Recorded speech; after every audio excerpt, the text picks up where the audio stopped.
é fruto do trabalho deles, é um reconhecimento para a minha comissão técnica, mas o clube faz isso muito bem dentro da sua estrutura, dentro do nosso CT, reconhece muito bem os seus profissionais. Não foi só comigo, foi connosco, com os nossos jogadores e fico muito feliz, mais uma vez, por a diretoria reconhecer todo o trabalho que se faz dentro do clube, quer nos momentos de vitória, quer nos momentos de derrota, porque, como eu disse, o clube tem uma visão, o clube tem um presente, o clube tem um futuro, é um clube com uma responsabilidade muito grande e fico muito feliz por pertencer a esta família, a este grupo. Bom, tá aí então a mensagem do Abel Ferreira, divulgada nas redes sociais. Lembrando que ele chegou no final de 2020 no Palmeiras e desde então conquistou 9 títulos. Antes de chegar ao Palmeiras, ele tinha conquistado só um título. Então, um técnico muito vitorioso, e quem já leu o livro dele, né, Cabeça Fria, Coração Quente, vê o quanto ele se dedica a esse trabalho, quanto ele se dedicou desde o começo, né? Ele chegou no Palmeiras sabendo o nome de cada jogador, ele fez esse estudo e por isso talvez uma campanha tão vitoriosa que agora vai até dezembro de 2025. Aliás, para quem não leu o livro, recomendo. É muito bom o livro dele. Me lembro perfeitamente da entrevista de abertura dele, né, de apresentação, o quanto ele me impressionou, sabendo o nome de, inclusive, jogadores da base. Algo muito incomum até para jogadores, para treinadores brasileiros, quando chegam a um clube, conhecer jogadores da base do Palmeiras. O Abel nomeou vários jogadores da base do Palmeiras na entrevista de apresentação. Vejam vocês como ele estudou para estar naquele momento ali treinando o Palmeiras, estava muito preparado para isso. A Duda volta já já com outras informações para a gente conversar um pouquinho aqui sobre essa renovação de contrato do Abel Ferreira. Um dos trabalhos, acho que é o trabalho mais longevo do futebol brasileiro nesse momento, né? O Vojvoda chegou depois do Abel, não é isso? Sim. O Vojvoda chega depois do Abel. Não tem por que mexer se é uma coisa que está dando certo, está todo mundo satisfeito, o Abel gosta do Brasil, gosta do Palmeiras, a família está bem, ele é um cara adorado pelo torcedor do Palmeiras, já está na galeria dos maiores ídolos da história do Palmeiras, não tem por que mexer, né, Mansur? Não tem, 2025 tem um Mundial aí, como pode ser que é um ponto importante também dessa caminhada, embora no mundo real as possibilidades sul-americanas desse novo formato sejam menores, mas enfim. O que é muito legal de ver é o seguinte, existe uma pergunta no futebol brasileiro que, em geral, a gente não consegue responder, sobre a grande maioria dos treinadores do Brasil. Como esse treinador dá a volta numa situação de crise? Porque nenhum deles dá a volta, eles são demitidos antes. Com o Abel, como ele ganhou, e aí é preciso também fazer algumas ponderações, né? O Abel, ele ganha antes de desenvolver o seu trabalho na plenitude, né? Muito cedo ele consegue as conquistas, ganha uma Libertadores, ele ganha uma Copa do Brasil com poucos meses de Palmeiras, isso permite encorpar o trabalho e aí toda a competência da comissão técnica faz com que ele vá formando, consolidando esse trabalho de maneira total. O fato é que com o Abel a gente viu, por exemplo, a temporada passada. Quando o Botafogo colocou na mesa o campeonato de volta, quem tinha mais recursos para aproveitar e pegar esse campeonato e botar embaixo do braço era quem tinha o conhecimento mais pleno do seu elenco e mais ferramentas desenvolvidas para dar a volta numa situação que não era boa, porque o Palmeiras não tinha grandes atuações naquele ano, e sacar da cartola uma nova maneira de jogar para aquela reta final. Por quê? Porque tinha muito mais conhecimento do ambiente e do contexto em que se colocava. Não era fácil o momento, né, Mansur? Porque ele acabara de perder o Dudu, seu principal jogador machucado, e teve um momento de incertezas ali, de dificuldades para adaptar um jogador àquela posição, até ele encontrar o time novamente. Ele encontrar o time. Provavelmente um outro... De todos os concorrentes, só ele tinha essa longevidade, como só ele tem essa longevidade no futebol brasileiro agora. Então, o Abel, sempre que ele vence, sempre que ele tem uma conquista, ainda mais com o enredo da conquista do ano passado, ele manda uma mensagem ao futebol brasileiro. É evidente que o tempo não vai salvar qualquer trabalho. Não é qualquer trabalho que com o tempo vai dar frutos. Simplesmente. Mas a competência aliada ao tempo, o tempo permite a gente... Eu vou dar outro exemplo, moço. O tempo permite a gente, basicamente, parar de comparar estatística, que é o que a gente faz no futebol brasileiro. O tempo permite a gente separar o joio do trigo. Quem tem e quem não tem trabalho para mostrar. Das condições de trabalho. Você vai, com o tempo, separar quem tem ou quem não tem trabalho.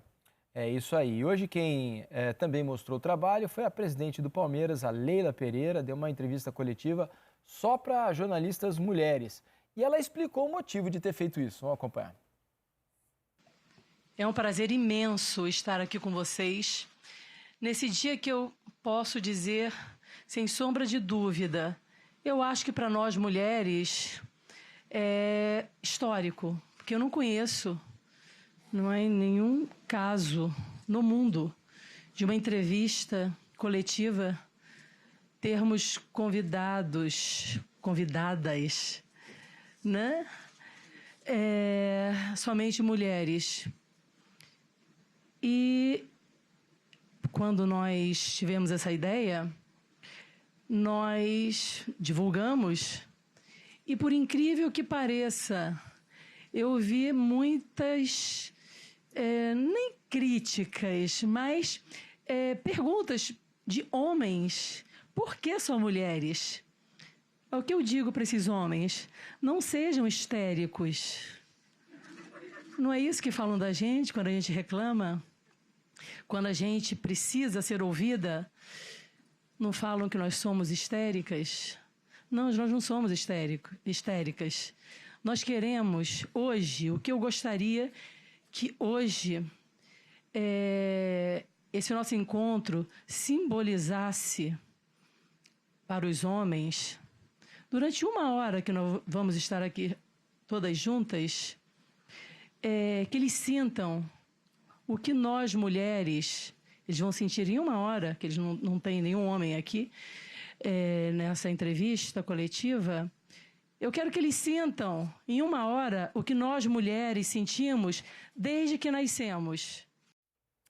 Tá aí a Leila Pereira, então, nessa entrevista diferente, rara, né, no futebol brasileiro. Rara não, inédita, né? Reunindo apenas mulheres, estão aí todas elas, ó. É bastante gente, hein? Olha só, nessa entrevista que foi bastante interessante da Leila. Ela falou sobre diversos pontos nessa entrevista, além da questão da entrevista apenas para mulheres. Ela falou, por exemplo, sobre patrocínio, porque o Corinthians anunciou um patrocinador aí de 370 milhões de reais por 3 anos. E no final do ano passado, vocês devem se lembrar, que ela disse que pagaria o mesmo, igualaria o contrato do maior rival, caso o rival ganhasse mais e apresentasse um papel, né, comprovando a negociação. E hoje ela foi perguntada exatamente por isso. Vamos ouvi-la. Em nenhum momento eu quero ser desrespeitosa com qualquer instituição ou com seu torcedor. Mas o que eu falei naquela entrevista, eu ratifico aqui. Está comprovado esse valor? Depositam os valores na conta?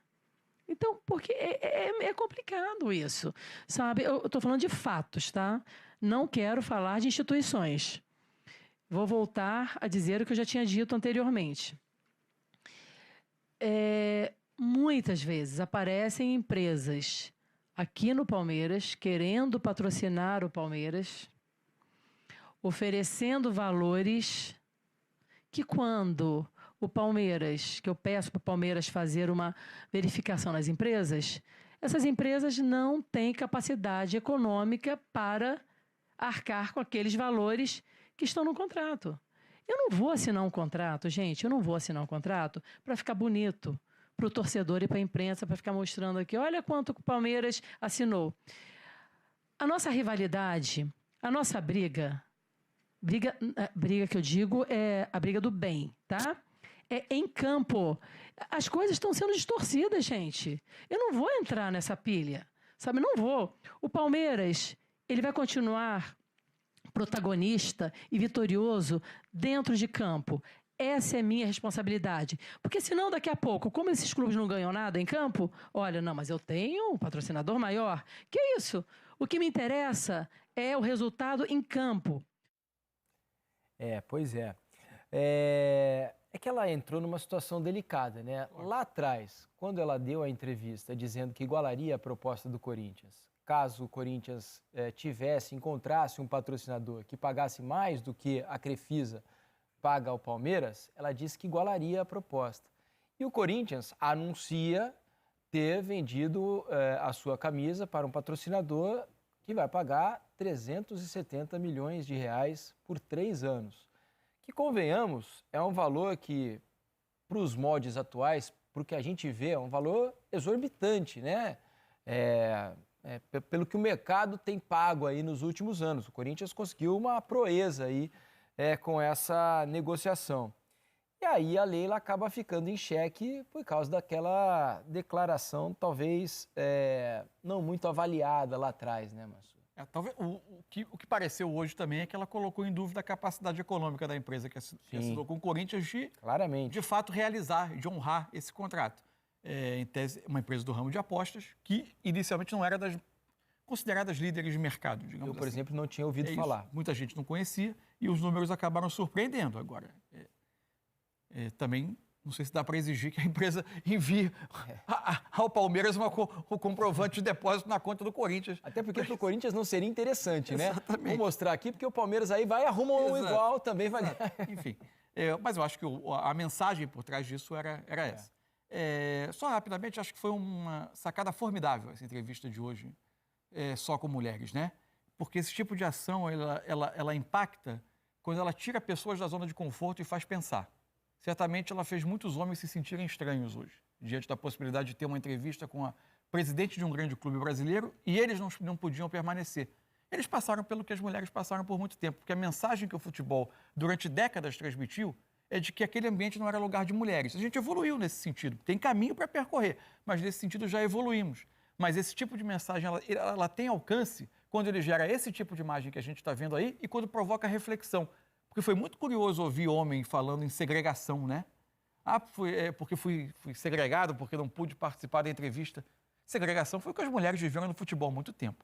Eu, que sou mais velho que todo mundo aqui no estúdio, e não falo disso como se fosse uma vantagem, ao contrário, mais experiente. Eu vivi tempo em que a gente entrava após o jogo dentro do vestiário para fazer entrevista. Peguei isso também. Isso era extremamente constrangedor. Isso já era o primeiro elemento que praticamente inibia a presença da mulher na atividade do jornalismo esportivo. E, em alguns momentos, era comum ver e perceber atletas que se exibiam nus propositalmente para causar constrangimento, deliberadamente.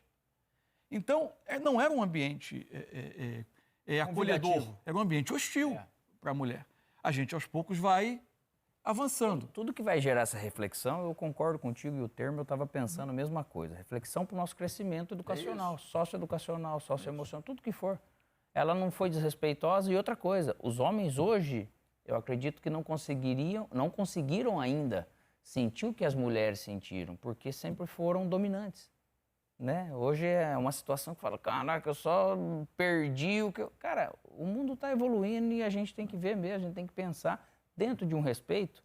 Essas câmeras que estão nos filmando e aquilo que a gente está podendo falar como ela fez hoje, eu acho que faz uma parte importante. Lógico que não só isso, mas a parte nossa a gente tem que fazer. Uma boa mensagem ela tem que ser passada e sempre que possa ser refletido. Sobre até a questão das empresas, se ela coloca de algo ou não, eu concordo com o Felipe, que de repente lá atrás, para ela se defender, ela usou o termo do tipo, me mostra que eu pago também.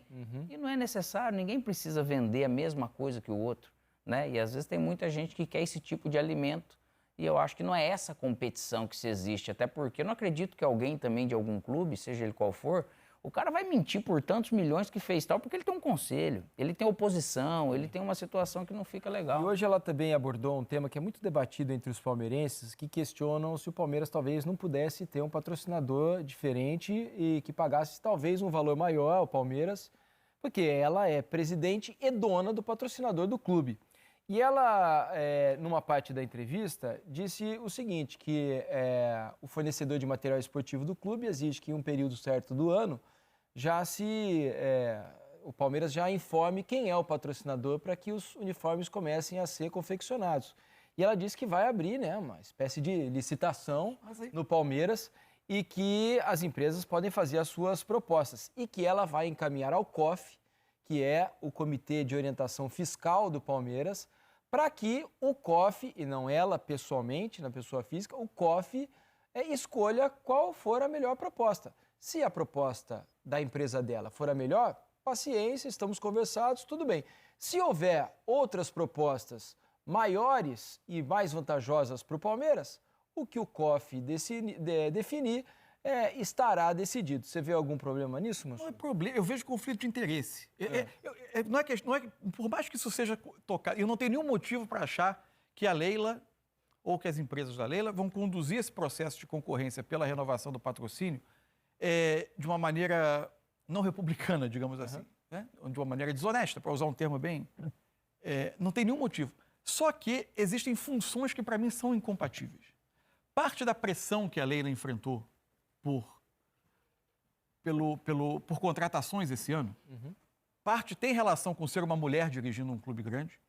O nível de pressão é maior, porque o ambiente é o que a gente já comentou, o ambiente é machista, e a gente já combinou isso, já comentou sobre isso, mas parte vem porque ela ascende politicamente no clube como uma patrocinadora que praticava valores, então, acima do que o mercado pagaria e que a isso acrescentava contratações de jogadores que, organicamente, o Palmeiras não era capaz de